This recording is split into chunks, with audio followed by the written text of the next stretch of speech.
agora vamos para o último tema desta manhã e vamos falar sobre psicologia. E já não é uma cara desconhecida, como é óbvio, já faz parte aqui do nosso staff. Então tenho aqui a doutora Raquel. Olá. Olá, Ricardo, tudo bem? Bem-vinda outra vez. Obrigada. Então, Raquel Ferreira, você é tu, pode ser? Claro. Porque senão tens idade para ser minha filha. Estou a brincar. Mas,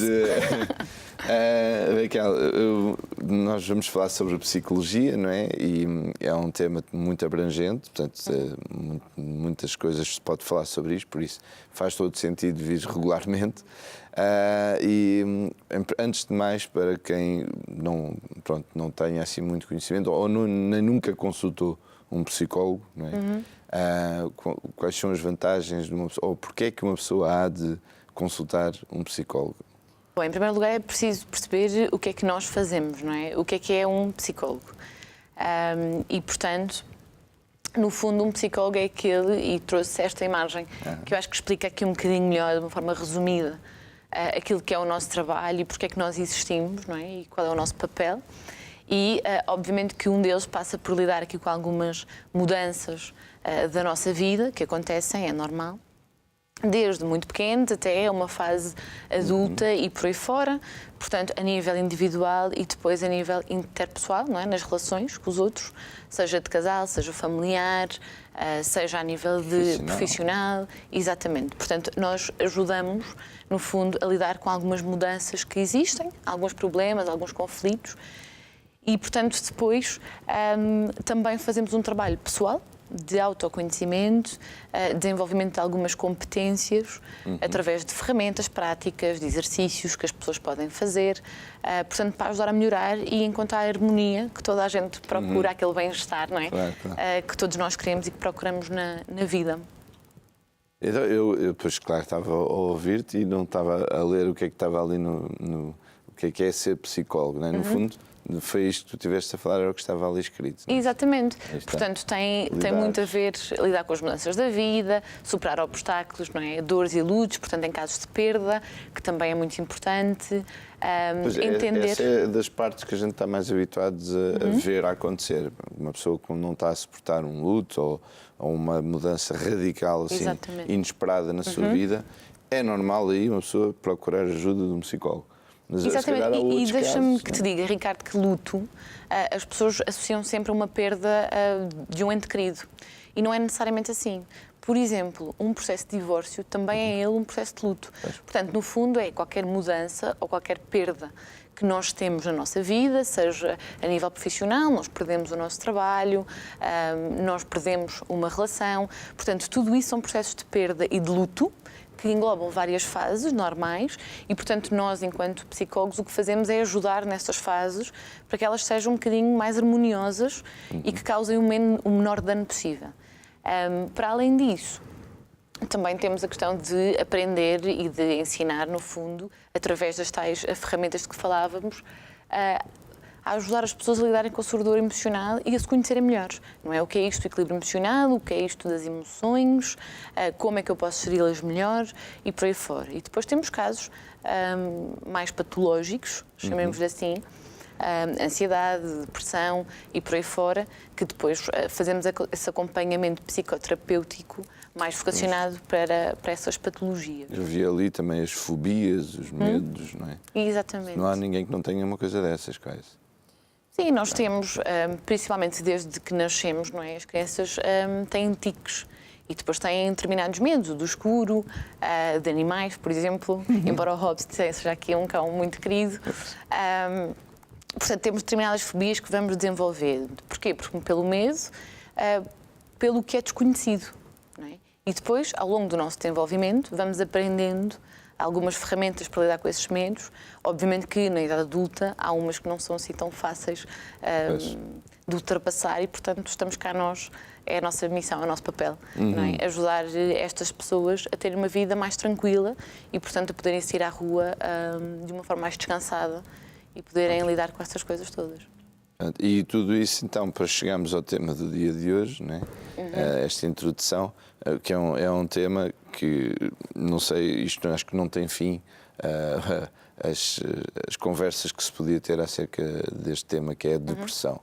A depressão é uma coisa que realmente é já muito, mas mesmo muito falada. Mas é tão abrangente e é tão...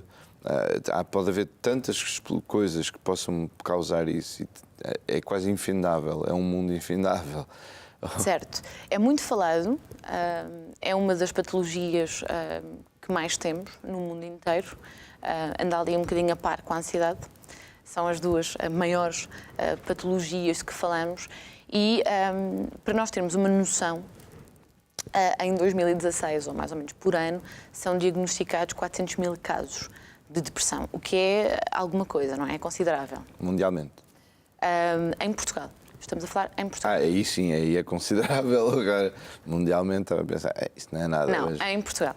Portanto, estamos a falar de uma patologia com bastante incidência em Portugal.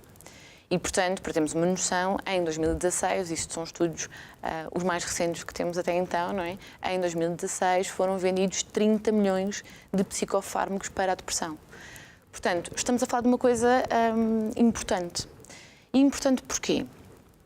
Porque, embora seja muito falado, há muita confusão do que é isto a depressão. Pois. E, portanto, era isso um bocadinho, hoje era um bocadinho o meu papel, tentar explicar aqui algumas coisas. Porque, enfim, por ser uma patologia muito conhecida, nós temos muitos casos em que, quando a pessoa está triste, alguém diz: tu estás um bocadinho depressiva, não é? Ou depressivo. E isto depois confunde-se o que é uma depressão e o que é uma tristeza. Porque são duas coisas diferentes. Pois. Não é? Nós ficamos tristes por coisas que nos acontecem na vida, dura ali uma fase, não é, própria, e depois ultrapassamos e as coisas melhoram. Uma depressão não é bem assim. Uma depressão, para as pessoas que não sabem, é marcada por uma data de sintomas, nomeadamente a perda de interesse em fazer atividades que gostamos, que é aquilo que nós chamamos de apatia, anedonia, em psicologia. Por exemplo, a questão da pessoa ter insónias ou dormir muito, um aumento de peso repentino ou uma diminuição do mesmo. Portanto, são mudanças repentinas que vão acontecendo. Não é? O facto de estar muito triste, pode haver até um humor aqui um bocadinho disfórico, no sentido em que a pessoa está triste ou está muito contente. Portanto, há uma de alterações que vão acontecendo que não têm necessariamente uma causa, nem uma justificação. E isto é a depressão. Isso é que é estranho. Exato. Portanto, eu quando estou triste porque perdi o trabalho, porque me chateei com alguém que era muito querido, eu estou num estado de tristeza, não é? E eu reconheço a causa. Portanto, eu posso trabalhar sobre ela. No momento em que, de repente, o meu humor muda, estou mais negativa, mais triste, mais apática, mas não há uma razão que justifique, e isto se prolonga, no mínimo, 2 semanas, então nós podemos estar a falar de um caso de depressão. E, portanto, daí, que é muito importante, e os psicólogos fazem parte da solução, não é? Destas questões, nós podemos então consultar um especialista, perceber, através de algumas avaliações, se efetivamente estamos a entrar numa patologia depressiva ou não. Mas a pessoa percebe-se isso?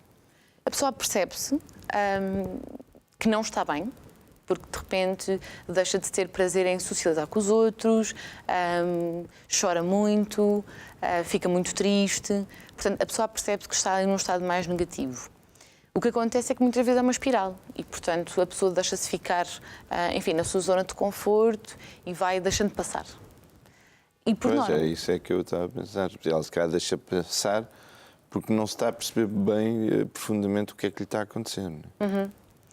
Sim, pensa que está triste, que é uma fase. Também convém haver a atenção do seu meio familiar e das pessoas. É muito importante, o grupo de suporte. Não é? Seja primário ou não, muitas vezes o que acontece é que temos esse grupo de suporte que diz: ok, vamos ver o que é que se está a passar contigo, porque tu não estás bem. E, portanto, vamos procurar um psicólogo, vamos procurar ajuda. E nós temos, na clínica, porque trabalho com outras especialidades também, que eu acho que é importante, nós recebemos alguns pedidos de ajuda, muitas vezes de pessoas, portanto, cuidadores, de familiares, grupo de apoio direto ou não, que nos vêm perguntar o que é que eu faço. Não é? Eu tenho a minha mãe, ou a minha amiga, ou alguém que eu conheço neste estado e, portanto, o que é que eu faço? Como é que eu posso ajudar? Eu já lhe disse que podíamos ir a um psicólogo, mas ela não quer, ou ele não quer. Portanto, como é que eu posso ajudar? Não é?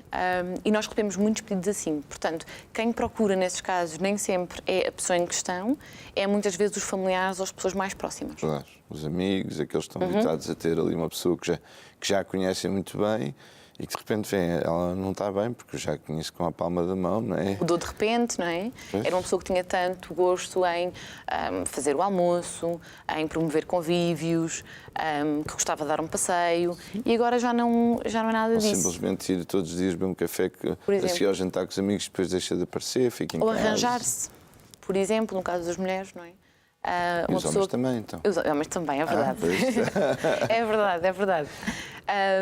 Mas são pessoas que se gostam de arranjar, por exemplo, não é? Gostam de se vestir bem, gostam de sair, portanto têm uma rotina muito fixa e de repente alguma coisa muda. Perdem esse gosto, não querem falar com ninguém e depois têm um discurso marcadamente negativo. Não é? Tudo me acontece, porque quando eu era nova as coisas eram diferentes e agora já não serve para nada.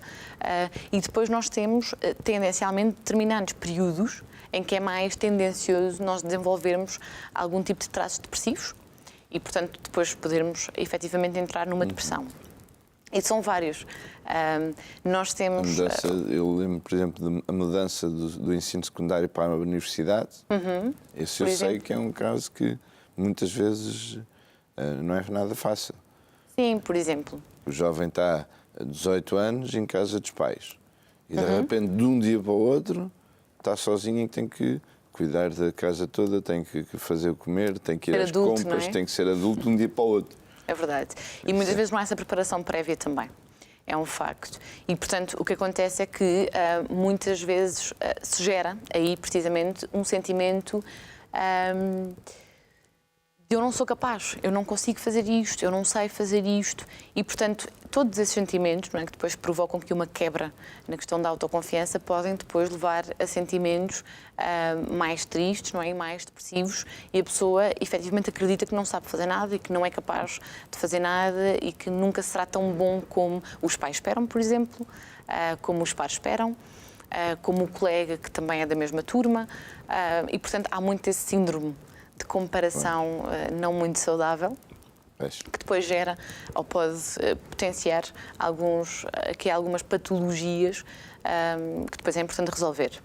Mas há imensas fases e aquilo que nós chamamos, por exemplo, há uma depressão que quase nós chamamos de sazonal, é muito comum, que é o nosso humor é influenciado pelo tempo, por exemplo.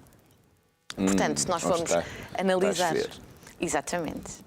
E, portanto, o inverno... Fica contente, cara. Há pessoas que adoram andar à chuva. Que adoram, é verdade. Mas na maior parte das pessoas, no geral, ninguém gosta muito. Portanto, há mais acidez, as pessoas andam mais ansiosas, tudo isso. E, efetivamente, nós fazemos menos coisas, não é? E temos aqui uma malta de fatores que são importantes e que condicionam a estes sentimentos mais depressivos. Não podemos sair tantas vezes à rua, ou pelo menos não tanto quanto gostaríamos, temos que andar cheios de roupa, não é, por causa do frio, portanto tudo é muito mais complicado, o facto de nos levantarmos de manhã e, portanto, quem se levanta muito cedo ainda não está quase noite, não é? Portanto, que também não é... E escurece muito cedo. Levantar muito cedo é qualquer hora que seja, para mim é sempre cedo demais, mas pronto.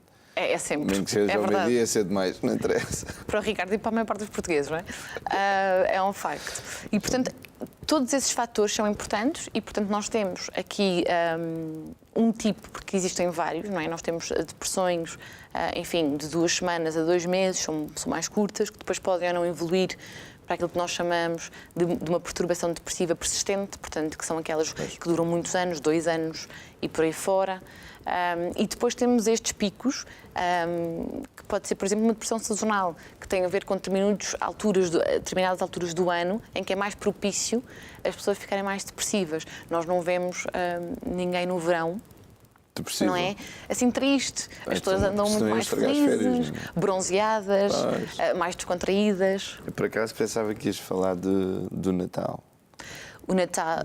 Sazonalmente, eu pensei, estamos aí à beira de Natal, é um caso complicado também por causa da solidão. São fatores de risco.